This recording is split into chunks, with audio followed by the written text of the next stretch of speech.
Hello everyone. तो इस video में मैं आपको बताऊंगी सेट्स के बारे में। सेट्स क्या होते हैं और हम इसे कैसे यूज कर सकते हैं अपने पाइथन के अंदर।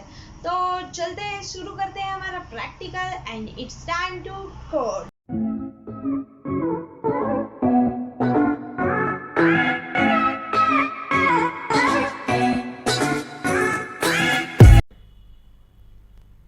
सो गाइज, अभी तक हमने बहुत कुछ सीखा है हमारे पाइथन के प्लेलिस्ट के अंदर। अभी तक हमने काफ़ी कुछ चीज़ें कवर की है। इस वीडियो में हम देखेंगे कि सेट क्या होते हैं पाइथन के अंदर। तो सेट कुछ भी नहीं, तो वो क्या होता है, collection of well defined object. तो बिना टाइम को वेस्ट किए हम बनाएंगे अपनी पाइथन फाइल और उसका नाम मैं दूंगी सेट्स डॉट पी वाई। मैं अपने पाइथन फाइल का नाम यूनिक रखूंगी, ये मैं आपको नहीं बताऊंगी क्योंकि मैंने आपको ये बहुत बार बताया है गाइस। तो चलते हैं, बिना टाइम को वेस्ट किए बनाते हैं सेट। तो सेट बनाने के लिए मुझे क्या करना होगा, सिंपली यहाँ पे मुझे ऐसा s इक्वल टू सेट अगर मैं करूँ तो देखिए मेरा सेट बन जाएगा गाइस। तो ये s क्या है, यस है हमारे पाइथन सेट का नाम। जैसे ही मैं प्रिंट करूँ प्रिंट एस, तो कुछ नहीं होगा क्योंकि हमने बनाया है ब्लैंक सेट। देखिए यहाँ पे सेट करके प्रिंट होके आ गया है गाइज। मैं यहाँ पे करूँ टाइप ऑफ सेट, तो देखिए आपको रिटर्न हो जाएगा कि सेट का टाइप क्या है, मतलब इस s का टाइप क्या है। तो देखिए यहाँ पे s का टाइप आ गया है सेट, मतलब क्लास उसकी क्या है, सेट। यहाँ पे आप देख सकते हैं गाइज। अब मैं क्या करूँगी, मैं बनाऊंगी एक ऐसा सेट जिसमें कुछ वैल्यू हो। तो मैं क्या करूँगी, सिंपली यहाँ पे दूंगी s1 या मैं दूंगी set1 equal to set of,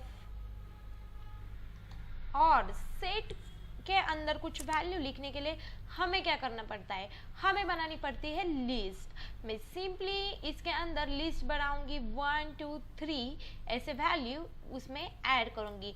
और जैसे मैं करूँ प्रिंट सेट 1, तो देखिए मेरा सेट 1 जो है वो यहाँ पे प्रिंट होके आ चुका है 1 2 3।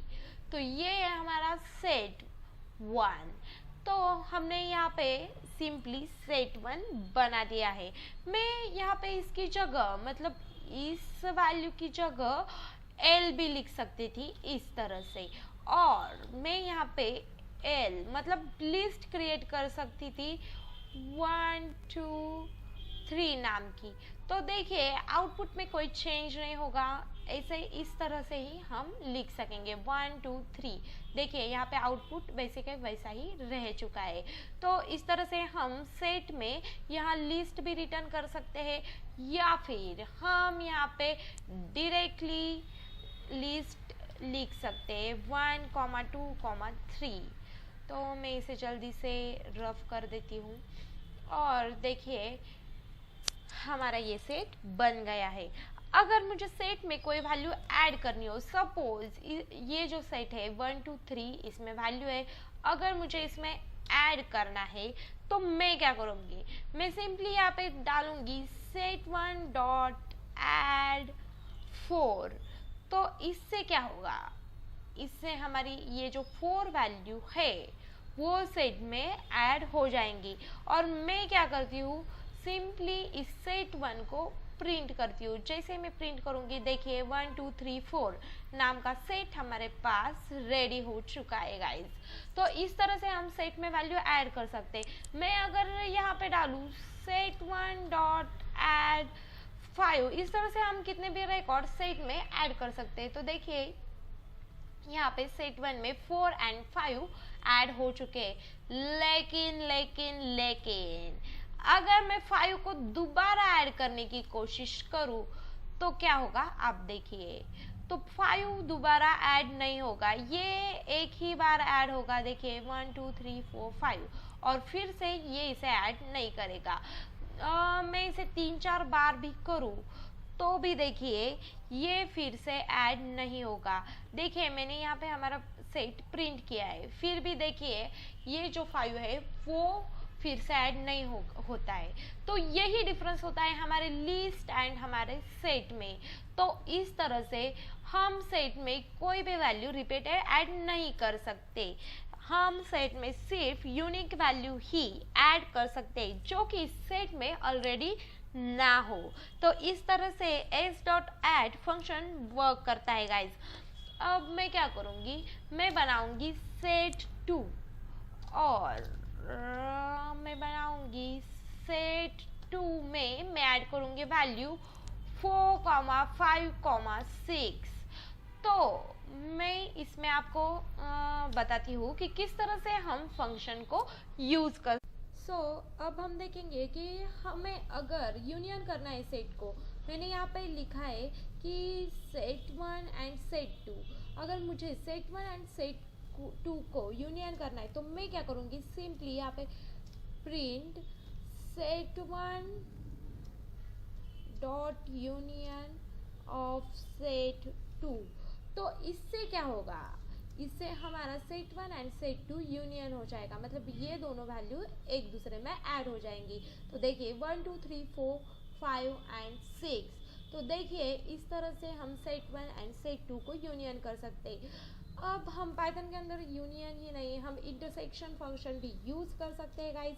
तो इसके लिए मैं क्या करूँगी, set 1 dot intersection of set 2। इससे क्या होगा कि इन दोनों में जो कॉमन वैल्यू है वो रिटर्न हो जाएंगी। देखिए यहाँ पे 4 रिटर्न हो चुका है।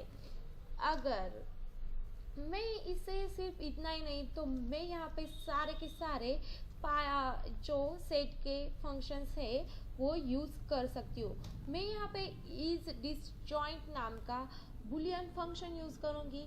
तो देखिए ये हमें रिटर्न करेगा false.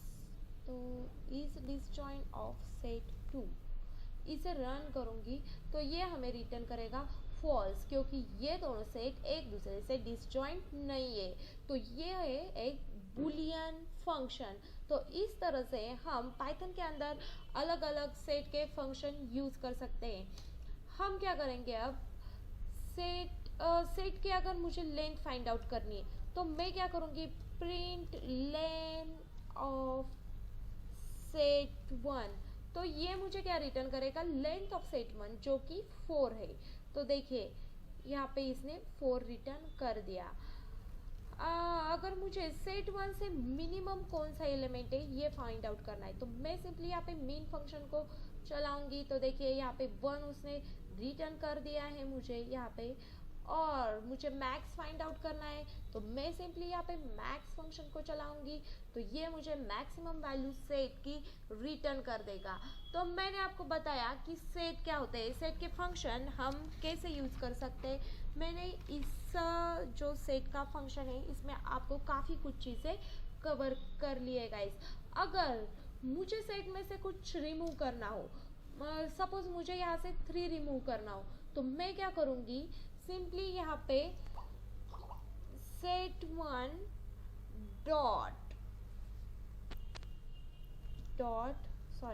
Set 1 dot remove of 3 ऐसे डालूंगी और प्रिंट करूंगी सेट 1 को, प्रिंट सेट 1। तो जैसे मैं करती हूँ तो 2 जो है हमारे सेट 1 3 जो है हमारे सेट 1 से रिमूव हो जाएगा। इस तरह से हम पाइथन के अंदर सेट में ऐसे फंक्शन यूज कर सकते हैं, और ये होता है सेट हमारे पाइथन के अंदर। मैं आशा करती हूँ कि आपको समझ में आ गया होगा कि सेट क्या होते हैं, सेट के फंक्शन हम कैसे यूज कर सकते हैं और हम किस तरह से सेट को एक्सप्लोर कर सकते हैं। अगर आप कुछ भी मैथमेटिक्स के फंक्शन वगैरह मैथमेटिक्स में काम नहीं करना चाहते डेवलपमेंट के टाइम पर, तो आप इसे ज़्यादा महत्व ना दें तो भी चलेगा।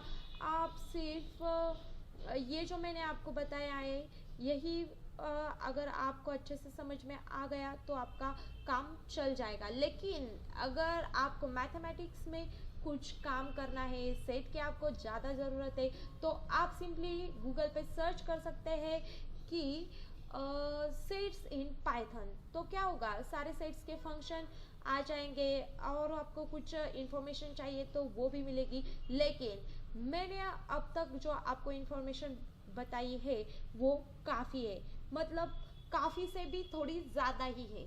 तो गाइस प्रैक्टिस करते रहिए, पढ़ते रहिए, बढ़ते रहिए। तब तक के लिए